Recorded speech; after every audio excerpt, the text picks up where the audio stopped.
Praise the lord. ఈ దినము కొరకు సిద్ధపరచబడిన దేవుని వాక్యాన్ని చదువుకుందాం. శ్రద్ధగా ఆలకించగలరని మనవి. లూకాసు వార్త 10వ అధ్యాయము 39వ వచనం చదువుకుందాం. ఆమెకు మరియాను సహోదరి ఉండెను. ఈమె యేసు పాదముల యొద్ద కూర్చుండి ఆయన బోధ వినుచుండెను. ప్రభునందు ప్రియులారా, ముందుగా మీకు హృదయపూర్వక వందనములు తెలియచేస్తూ ఉన్నాను.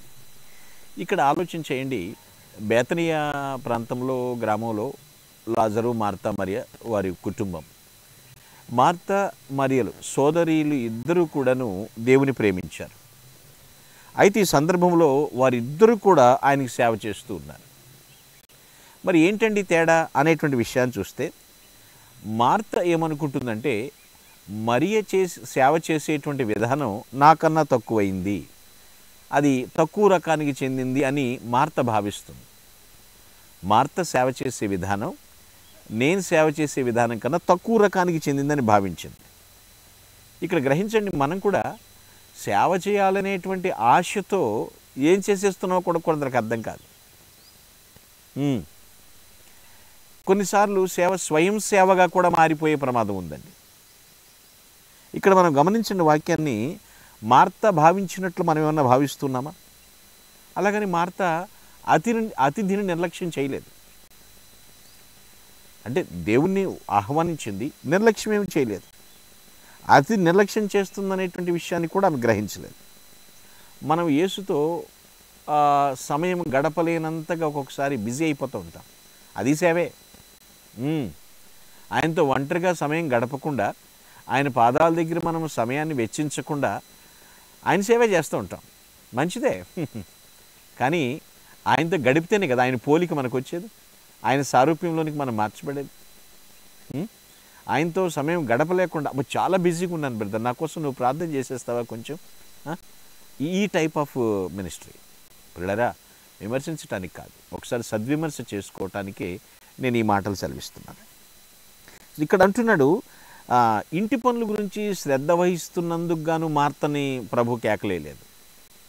ఇంటి పనులు చేసుకోవాలి, వచ్చిన గెస్ట్కి కావాల్సినటువంటి సపర్యలు చేయాలి, దాని కొరకు ఆమెని నిందించలేదు. కానీ అయితే ఆమె ప్రాధాన్యతలను సరైన రీతిలో ఉంచుకోమని చెప్తున్నాడు. దేనికి ఎక్కువ ప్రాధాన్యత ఇవ్వాలి, ఆ ప్రాధాన్యతను సరైన స్థితిలో ఉంచుకోమని చెప్తున్నాడు. మీకు అర్థం కావడానికి చెప్తాను. ప్రభువుకి చేసేటువంటి సేవ భక్తితో ఉండాలి తప్ప తొందరపడి చేసేటువంటి పనిగా మారిపోకూడదండి. ఆయన ఏమనుకుంటాడు, అది అనుకుంటే ఇలా కూడా కంగారుగా చేసేది కాదు. ఆయనకి చేసేటువంటి సేవ భక్తితో ఉండాలి. ఇక్కడ మరియ చూడండి, యేసు పాదముల యొద్ద కూర్చునుట. ఇది మనం ఎంచుకోవటానికి ఒక ఉత్తమమైనటువంటి ప్రదేశం అండి, చాలా ఉత్తమమైనటువంటి ప్రదేశం అన్నమాట. అంటే మన యొక్క విశేషమైన ఆధిక్యత కలిగేటువంటి స్థలం, అది ఆశీర్వాద స్థలం అనాలి. యేసు పాదముల చెంత, ఆయన పాదముల చెంత కూర్చున్నప్పుడు పిల్లరా మనం గొప్ప విద్యావంతులం అవుతాం. పక్షిరాజు రెక్కల వలె చాపి ఎలా పైకి ఎగరాలో నేర్చుకోగలుగుతాం ఆయన పాదముల దగ్గర. మనము శక్తిమంతులైనటువంటి ఆయుధం పట్టినటువంటి వారముగా, ప్రార్థన ఆయుధాలు పట్టినటువంటి వారముగా ఆ ప్రేరణ శక్తిని కూడా మనం ప్రభు పాదాల దగ్గర పొందుకోకుంటాం. ఇక్కడ మనము దేవుని పాదముల యొద్ద, దేవుని యొద్ద వేచియుంటూ కూడా నేను వాక్యపు విధులను ఎలా నిర్వర్తించాలనేటువంటి ఆ సాధనాలు కూడా మనం నేర్చుకుంటూ ఉంటాం, పునరుద్ధరించబడతాం ఒక మాట చెప్పాలంటే. సో ఈ స్థలము ప్రాముఖ్యమంటారా? అక్కడ విచిత్రమైనటువంటి పనులన్నీ పెట్టుకుని అన్నీ ప్రభు కొరకే నేను చేస్తున్నానని చెప్పేసి అలా ఉండడం ప్రాముఖ్యమా? ఏ ప్రదేశం ప్రాముఖ్యమైందో మనం నిర్ణయించుకోవాలి. నేను మరలా చెప్తున్నాను, ప్రభువునకు చేసేటువంటి సేవ భక్తితో ఉండాలి తప్ప ఏదో తొందరగా ఇచ్చేసేయాలి, ఈ ఉన్న టైంలో వచ్చేసేయాలంటే కంగారుగా ఉండకూడదు. మనకి పరీక్షలు ఎదురవుతూ ఉంటాయి. ఆ అన్ని పరీక్షల మధ్య నలిగిపోతూ ఉంటాం. ఎప్పుడైతే ప్రభు పాదాల దగ్గర ఉంటామో ఆ పరీక్షల మధ్య ఓదార్పు కూడా పొందుతూ ఉంటామండి.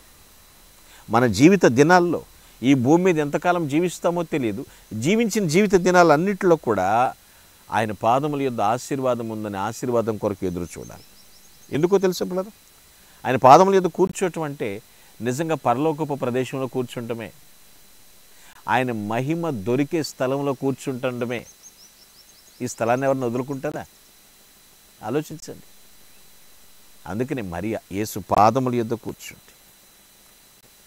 అలా మనం ఉన్నప్పుడు ఆయన పాదముల దగ్గర ఎప్పటికీ అలసిపోకుండానే ఉంటామండి పిల్లలు. ఎప్పటికీ అలసిపోని పనిలో ఉంటాం అన్నట్టు మన అర్థం.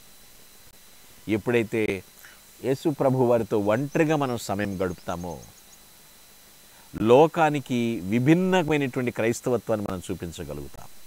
క్రీస్తుని పోలినటువంటి క్రైస్తవత్వాన్ని మన లోకానికి చూపించగలుగుతామండి, భిన్నమైనటువంటి క్రైస్తవత్వాన్ని. అలా సమయం గడిపినప్పుడే, ప్రభు పాదాల సమయం గడిపినప్పుడే దేవుని పిల్లలు ఎలా ఉంటారంటే తగ్గింపుకు ప్రాధాన్యత ఇస్తారు, సౌమ్యానికి ప్రాధాన్యతనిస్తారు, పరిశుద్ధతకు ప్రాధాన్యతనిస్తారు, విధేయత అంటే ఏమిటో చూపిస్తూ ఉంటారు, వాళ్ళ క్రియల్లో చూపిస్తుంటారు, నీతి కలిగి జీవిస్తూ ఉంటారు, ప్రశాంతత కలిగి జీవిస్తూ ఉంటారు. అంతేకాదు పిల్లరా, ప్రభు యొక్క వ్యవహారాలన్నిటిలో కూడా ఒక సంతోషకరమైనటువంటి విధేయత కలిగి ఉంటారండి. నేను ప్రభునందు ఒకటే అడుగుచున్నాను, నువ్వు ఎక్కువ సమయం ఎక్కడ గడుపుతున్నావు? ప్రభు పాదముల యొద్ద, లేదా ప్రభు సేవ చేయాలనేటువంటి ఉద్దేశంలో కంగారుగా అన్ని పనులని అన్నిట్లో బిజీ అయిపోయి ఉన్నావా?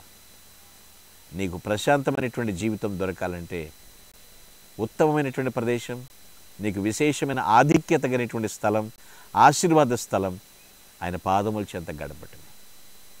అట్టి జీవితం ప్రభు ఈ క్షణం నుండి మనకు అనుగ్రహించునుగాక. ఆమేన్. ప్లీజ్ అలా close your eyes. I will pray for you. ప్రభువా, నీకు వందనములు. నీ పాదముల చెంత మాకెంత విశ్రాంతి నాయన. ప్రశాంతమైనటువంటి జీవితం ఉంది. ఎన్నెన్నో పనులు పెట్టుకుని ఆదరాబాదరాగా కంగారుగా అది చేయాలనేటువంటి తండ్రి మార్తవలే కాకుండా ఉత్తమమైనటువంటి ఏర్పరచుకునే మరి వలె తండ్రి నీ పిల్లలందరినీ కూడా సిద్ధపరచు. గొప్ప విద్యావంతులు కావాలి అంటే, మంచి ప్రేరణ శక్తి పొందాలి అంటే నీ దగ్గర మేము నేర్చుకోవాలి. మీ పాదముల యొద్ద పునరుద్ధరణ శక్తి ప్రభావాన్ని మేము పొందుకునే కృప దయచేయమని ప్రభుని క్రీస్తు పేరిట ప్రార్థించి స్తుతిస్తున్నాను పరమ తండ్రి. Amen. Glory to God. Thank you one and all. May God bless you.